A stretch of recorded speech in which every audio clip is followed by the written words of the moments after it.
I've never really kind of explained why I joined Sanctus. When I first joined Sanctus, a lot of like my mates were like, mate, that's, you know, are you sure Sanctus is for you? You know, why you know, mental health, is that something you care about? Is that something you're passionate about? Why are you doing this sort of thing? So I thought I'd do this video to kind of address that and to kind of talk about that. So, where do I start with this? At uni, me and James became mates, and we started this app called Matchchat, which was, I suppose, like an idea, like just something for us to, like a little project for us to work on, with this idea of like football and tech and an app, and it was cool. Before that, I'd kind of had a few ideas of things that I'd played around with, like buying and selling stuff in my first year at uni, and then this is the first thing that really, where I was kind of like working with somebody else on it, and it felt real. And we put together a little team, there was 4 of us, and we ended up dropping out of uni and going through an accelerator program with the app, raising money, and at like 21, we were like running this, this tech business. We had no idea, I had no idea what I was doing. I was just kind of excited and passionate and wanted to start, just build something and create something. I think I hadn't really thought about it too much. That's all I knew. I hadn't really thought about where I wanted it to go. And before we kind of knew it, we had a team, we had investors, we had this product, we had a board, we had all this kind of stuff that we suddenly had to get used to and learn very quickly. And looking back to those, we ran it for 3 years. Long story short, we did quite well with it, but ultimately the business didn't work out. When I look back, for those 3 years, from 21 to 24, I just was not myself. It's the best way I can describe it. Just wasn't really me. I was like a fake version of me. I was like this kind of pretend version. And what I was trying to do, I think, was portray or be the kind of person that I thought people wanted me to be. I think I'd watched Wolf on Wall Street. I'd watched the scene of Always Be Closing, this kind of like businessman. You must be ruthless and cold and sell. And I kind of got caught in that, I think, and just portrayed this. I just wasn't myself, and I put that front on for like 3 years, to like people around me, to the team, to investors, to like family and friends as well, to kind of protect myself. I think I was just trying to keep that version of me here, because actually behind the scenes I wasn't quite sure who I was, and I wasn't quite sure if I could even bring that to like a business. I just thought, there's no way I can be my real self here. So I just kept that away and did lots of things and made lots of actions and decisions and acted like a fake version of myself for 3 or 4 years. And it's easy like to say it now, but I think at the time I had no idea that's what I was doing. That's just kind of what was happening. Looking back, I was just hollow. I just was this shell of myself. And at the end of that, we did close the business down, but 6 months before we closed the business down, I actually quit. So it got to the point where I literally couldn't fake it anymore. I couldn't continue being like this anymore. So I remember it took me ages to get to this point, but I kind of called James in and just said, mate, I literally can't continue. If you want to continue building this and doing this in this way, then cool, but I just can't do it anymore. It's not me. I remember that conversation so well. And then, from there, I was just lost, to be honest. I don't know if anyone else has felt like that, but I just didn't, because I was sure that that's not who I wanted to be or what I wanted to do. But then there was this blank canvas of just emptiness, where I was jumped in and was like, okay, well, who am I? What do I do next, sort of thing. I think that's where I learned quite a bit about myself. I went traveling for a bit and kind of figured my way through that. I went into another job. I actually worked for another startup called Right Clinic to kind of help them through that. And again, I just wasn't really myself there, still going through it.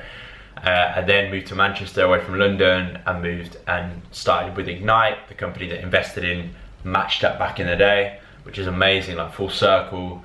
Yeah, and I think it took me like a couple of years after Matchchat to like just get myself back together again and like learn, like remind myself who I am. I know that sounds ridiculous. And then how that leads to Sanctus, I think, as well as that, I think one of the things I always have tried to do with myself, but also like people around me, is like look at life as this thing where you literally get it once. Like you get one go at it, and once it's gone, and we've got to make the most of it. You've got to live it. And I've always just felt really, I've got this perspective on like how grateful I am to be here and to be able to do something. And that's something I've always tried to like give to my little brother, my little sister, to try and say, guys, you know, do what you love, bring your passion. If you're not happy doing something, change it. If you're not, yeah, if you don't want to live somewhere, move. If you don't like your job, quit. If you're not happy in a relationship, then do something about it. I've always had that kind of attitude and always tried to like give that to other people.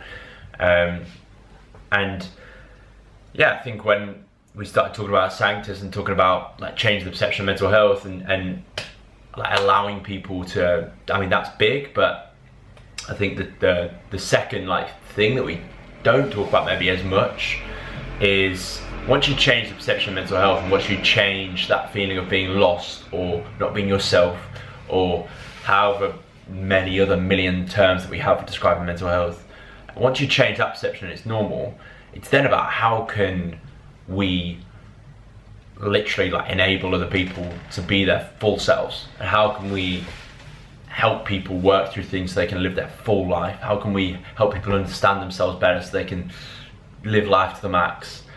And I think once we started talking about mental health more, me and James, once I started seeing it through that lens, I was like, oh my God, like that is everything that I'm about.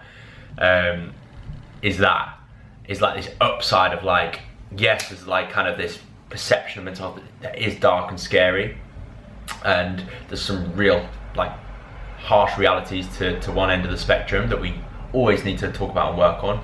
But when we also started talking about, but if you can work through those things, and maybe there's another end of the spectrum where you're yes, self-aware, emotionally intelligent, resilient, you know yourself super well, what can that unlock and what can that mean for you in your life? It was almost like, if we can do that, and that's like scaling my like core thing of making the most of life.